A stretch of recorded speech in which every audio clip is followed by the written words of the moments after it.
Hello everyone, so a quick overview of do-it-yourself emojis app, DIY emojis. So the idea of this app that you can get all these like different styles of emojis, like for example panda emojis, something like that, and then you just download and it saves to a camera roll. Okay, and then I can go to my camera roll and here is the emoji, and then I can upload it to my messenger apps like Slack or whatever, and this way you will have like some specific cool emoji which is not appearing anywhere. So this is how it's spelled: do-it-yourself emojis, unique emoticons.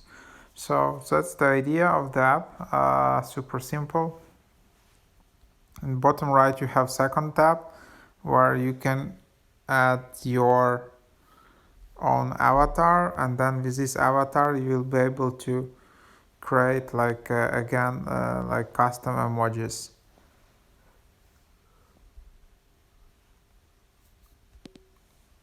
That's that, and then again it appears in your camera. So that's the idea of the app. Basically, don't know what else to add here. You can also buy coins here, so 100 coins, $1. Yeah, hope that was helpful.